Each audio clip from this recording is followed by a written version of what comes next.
প্রধানমন্ত্রীর একান্ত ব্যক্তিগত সহকারী বলা হয়, তার কাছেই 400 কোটি টাকা তিনি নিজেই বলেছেন, অন্য কারো করার দরকার হয় না। 400 কোটি টাকা সম্পদ নাকি পাওয়া গেছে। এতদিন যে কাজ করলো প্রায় 15-16 বছর ধরে, তুমি এতদিন তো উনি কিছু জানতে পারেন না। এখন তিনি জানলেন যে তার নিজে বলছে যে 400 কোটি টাকা সম্পদ নিয়ে গেছে, এবং তাকে সে এখন চলেও গেছে। হ্যাঁ, এবং আমি শুনলাম সে চলেও গেছে দেশটা। এখন প্রশ্নটা হচ্ছে যে আপনারা এটাতে যাওয়ার পরেই বলেছে, আপনারা কি এটা প্রমাণিত হচ্ছে যে একটা জিনিস লক্ষ্য করবেন যে আসলে মূল যে দাবি জনগণের, যে একটা সুষ্ঠু অবাধ নির্বাচন চাই, এই গণতন্ত্রকে ফেরত চাই, ভোটের অধিকার ফেরত চাই, এই দাবিগুলোকে পাশ কাটানোর জন্য একটার পর একটা ঘটনা ঘটিয়ে তারাই ঘটনা ঘটাচ্ছে, ঘটিয়ে জনগণের যে দৃষ্টি সেই দৃষ্টিকে তারা বিভ্রান্ত করছে। আজকে এই বিষয়গুলো আমাদের মাথার মধ্যে রেখে আমাদের যে মূল যে জনগণের যে সমস্যা, সেই সমস্যাটা হচ্ছে আমরা একটা সুষ্ঠু জবাবদিহিমূলক একটা সরকার চাই, একটা ব্যবস্থা চাই, যে ব্যবস্থার মধ্যে দিয়ে মানুষের কথা বলার অধিকার থাকবে, যারা ক্ষমতায় থাকবে তাদেরকে জবাবদিহি করা হবে।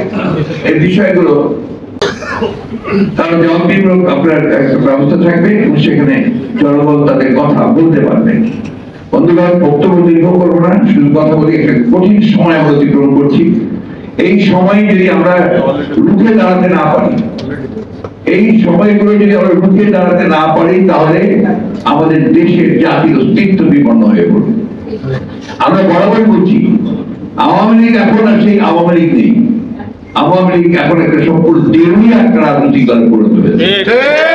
আওয়ামী লীগ সম্পূর্ণভাবে নির্ভরশীল হয়ে পড়েছে এখন আমলাদের উপরে এবং তার তথাকথিত বাহিনীর উপরে, যারা আজকে রাষ্ট্রকে সম্পূর্ণভাবে একটা পুরোপুরিভাবে একটা ফ্যাসিবাদী রাষ্ট্রে পরিণত করেছে।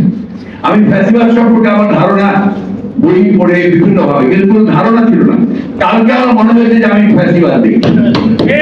আমি আমার চোখের সামনে ফ্যাসিবাদ দেখছি যে যখনই কোনো কিছু দমন করতে হবে বিরোধী দলকে বা বিরোধী কথাকে, এমনকি ছাত্রদের দাবিগুলোকে, তখন এইভাবে তাদের দলের বিভিন্ন লোকজনদেরকে দিয়ে, সন্ত্রাসীদেরকে দিয়ে তাদেরকে লেলিয়ে দেওয়া, তাদেরকে আপনার পুরোপুরিভাবে স্তব্ধ করে দেওয়ার চেষ্টা করা, এটা হচ্ছে সত্যিকার অর্থেই ফ্যাসিবাদ।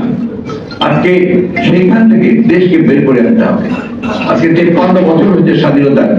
এই স্বাধীনতার পরে আজকে এতদিন পরেও আমাদেরকে আমাদের অধিকার নিয়ে লড়াই করতে হচ্ছে, সংগ্রাম করতে হচ্ছে। যে কোটার কথা ছেলেরা বলেছে, এই কোটার ব্যবস্থা তো উনি এই প্রধানমন্ত্রী তো আপনার বাতিল করে দিয়েছিলেন। আবার সেটাকেই আপনার আদালত দিয়ে সেটাকে নিয়ে এসে সামনে নিয়ে এসে সেটাকে ইস্যু বানিয়ে আবার সেটাকে ইস্যু তৈরি করেছেন। দুর্ভাগ্য আমাদের আদালতকে ব্যবহার করা হচ্ছে তাদের শাসনকে স্থায়ী করে রাখবার জন্য। এই কথাটা আমরা বহুবার বলেছি এবং সেই জন্য আমাদেরকে বিভিন্ন ভাবে কথা বলা হচ্ছে। আমি খুব স্পষ্ট করে একটা কথা বলতে চাই, সেটা হচ্ছে যে এই দেশের মানুষ এরা জেগে উঠছে। আমি বিশ্বাস করি যে জনগণ তাদের অধিকার আদায় করে নেবে এবং যে কথাটা মন্ত্রণালয় মান্না সহ আমাদের সমস্ত বক্তারা বলেছেন, আর সময় দেওয়া যাবে না, কারণ সকলকে উঠে দাঁড়াতে হবে, রুখে দাঁড়াতে হবে, অন্যায়ের বিরুদ্ধে দাঁড়িয়ে আমাদের অধিকার আমাদেরকে আদায় করবে।